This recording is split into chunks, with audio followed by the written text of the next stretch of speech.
In this video, we are going to see progressive tenses part 2.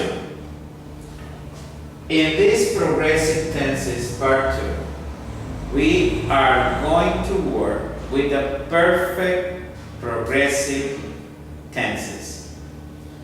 The perfect progressive tenses are divided into present perfect progressive, past perfect progressive, future perfect progressive, and conditional perfect progressive.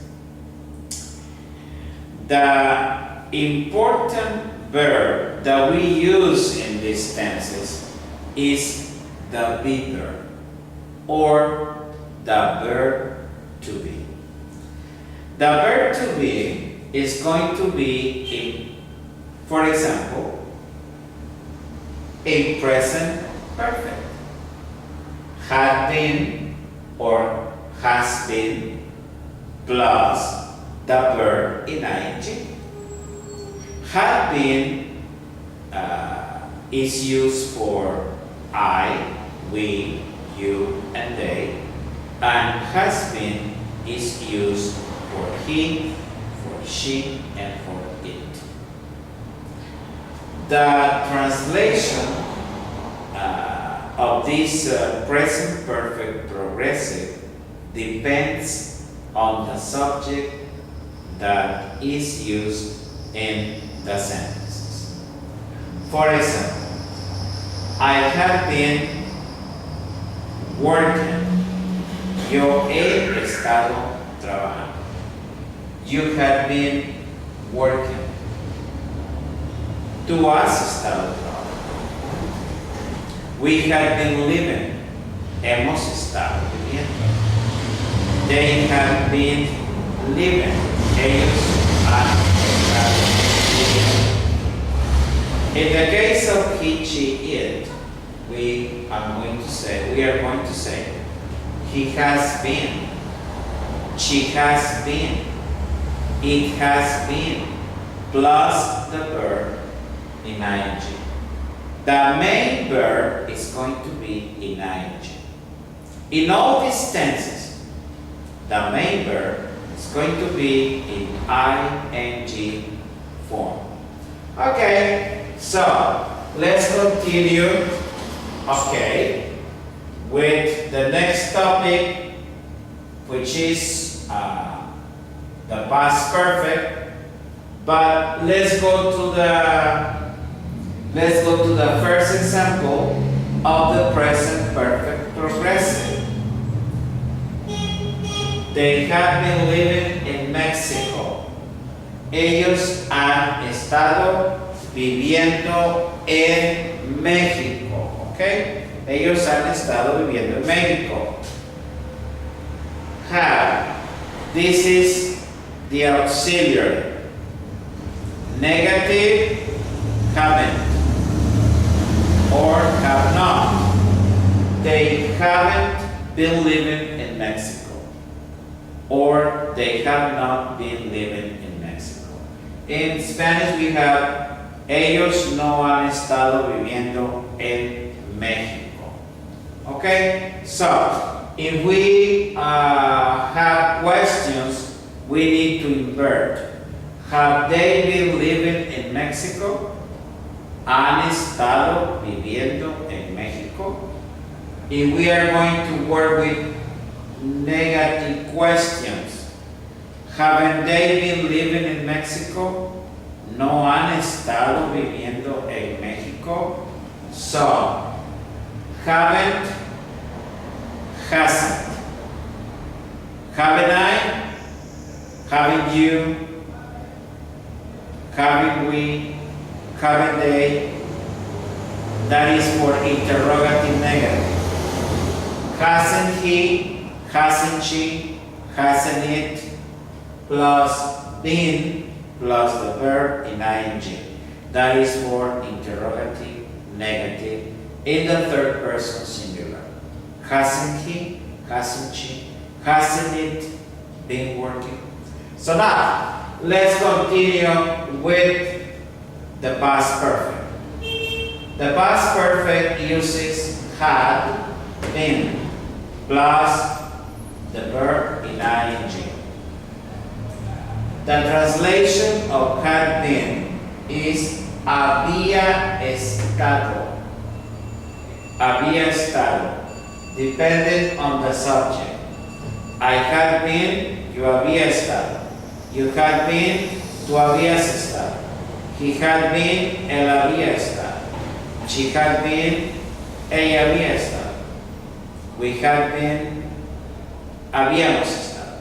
Negatives, I hadn't been, no había estado. You hadn't been, no habías estado, plus the verb in ing. Now, this is for the past perfect tense. Let's go to the example. They had been living in Mexico.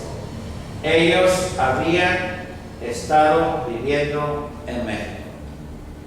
Negative, they hadn't been living in Mexico. Question, had they been living in Mexico? Negative question, hadn't they been living in Mexico? Okay? So, now let's continue with the future. The future perfect progressive is translated using habré estado, más el verbo en ing. That is the translation for future perfect from English into Spanish. They will have been living in Mexico. Ellos habrán estado viviendo en México. Okay. The formula is will have been plus the verb in ing. Will have been. Okay, now let's continue with the number 4. The number 4 is they would have been living in Mexico. Okay? Would have been. This is also for the future perfect progressive.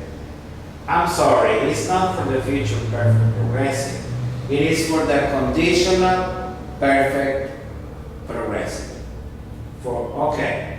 The translation is they would have been living in Mexico is ellos habrían estado. Would have been. Habrían estado viviendo en México. Okay? So, here we have 3 auxiliaries. Auxiliary number 1, auxiliary number 2, and auxiliary number 3. This is a verb, which is a helping verb for this construction. The verb be is the helping verb for the progressive tenses. So, if we want to use a negative, we have to use the number 1, which is this one. Okay? If we want to make a negative of the future perfect progressive, we have to use the number 1. This is auxiliary 1, auxiliary number 2, and auxiliary number 3. Those are the auxiliary verbs that intervenes in the future perfect, will have been, and the conditional perfect would have been. These are very important because you have 3 auxiliaries, but you have to know that we move only the first one for negatives or questions or negative questions. This is very important. Only the first auxiliary is the one that you are going to move if you are going to work with negatives, with questions, or negative questions. So, this video is very good, I think, for all my students or for all the person who wants to increase his knowledge of English in the case of a man, or her knowledge of English in the case of a woman. Everybody needs to learn English, and everybody has the capacity to learn. The only thing that they need is the desire to learn. The desire to learn. Okay? So, thank you very much for watching my videos, and goodbye. God bless you.